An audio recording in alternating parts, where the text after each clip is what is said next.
Cherie Hanson here, still kicking.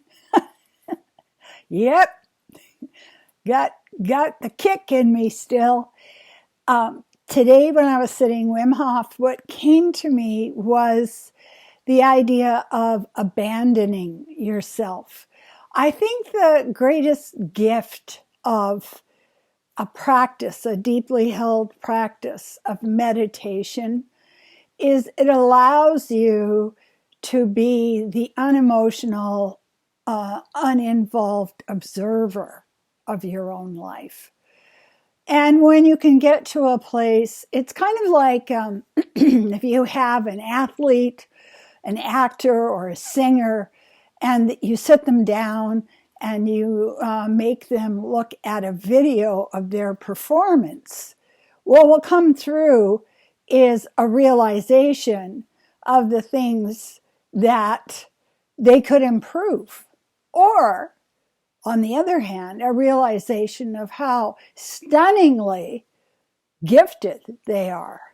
So meditation practice is where we begin. Mindfulness practice is where we begin to understand and assess how we are living the life. And the issue of self-abandonment came up for me today. And let me explain that a little bit. When I coach people, a lot of my clients don't understand that they have internalized the way that their parents treated them. If their parents were cruel, if the parents put their own needs before the child's, if the parents didn't take care of them physically, if the parents trapped them in a cage of guilt, you're the reason that I suffer, you're the reason that, I have a bad knee. It's your fault. And so we internalize that story that happens to us under the age of 7. And why we do that is because we don't have well-developed language skills yet.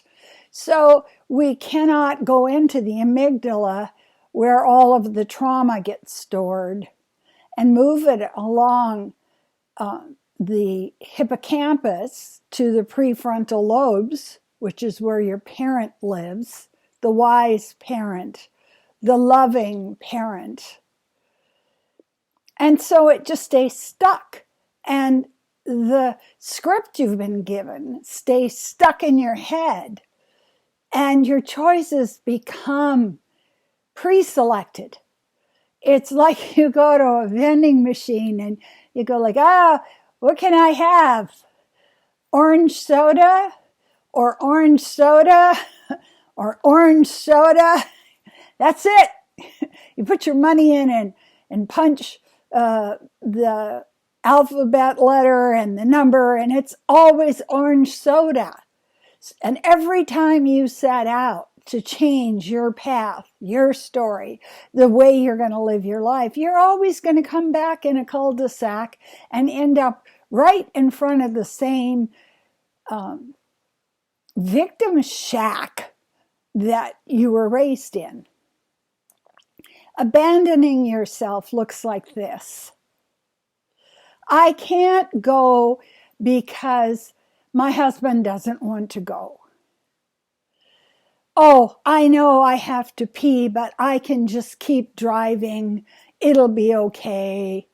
Oh, I know I feel a little bit hungry, but I'm not really starving. And after all, this is my mother. My husband is sitting at home. He's come home from work and he expects dinner on the table. So I can't be out here driving around. This is more important than anything I need or desire. This outside person or this story that we're living out. It's kind of like a mythic journey, really, because until we really understand how much we've internalized the message that our parents or our culture, our country has given us. We can't see our way through for a path that's our path, my path. This is my path. And I struggle so much with the vestigial remnants of work addiction. Constantly, I was taught that you're either good for something or you're good for nothing. Good for nothing people are people who put their own needs first. Did you know that? What kind of monster are you? What do you mean you got there late because you pulled over and used the washroom? What do you mean you got there late because you stopped to have something to eat? What do you mean you sat down in the sun? Did that help anybody? So we go along in this state of constantly abandoning the self. Well, the self is an interiorized child. So one of the things I use in my coaching is I will say to the person I'm working with, when they can't see how they are abandoning themselves by putting other people always first, always, I am going to martyr myself. I will suffer, and that will show you exactly how good I am. Go ahead.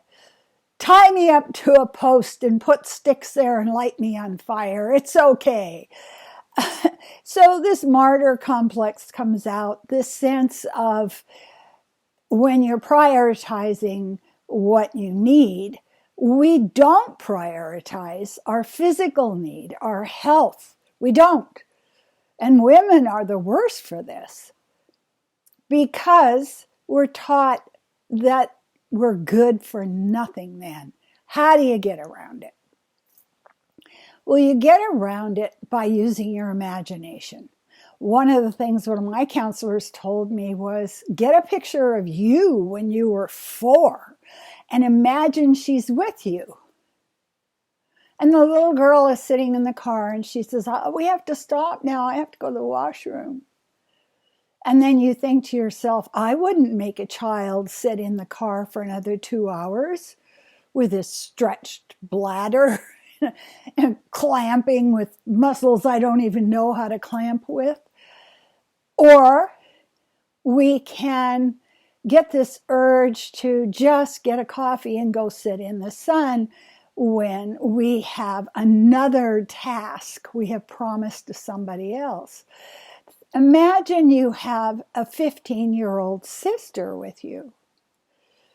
And the 15-year-old sister asks you to go sit in the sun and just be quiet and enjoy her company. And you say to her, no, I have to do my income tax right now. And she will say back to you, but you've had weeks for it. Why do you have to do it right now?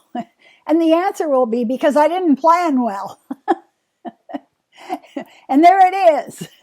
Because you didn't plan well, you are now in a place where you're taking up the slack in your own self-care, in your own loving, supportive attention to who you are.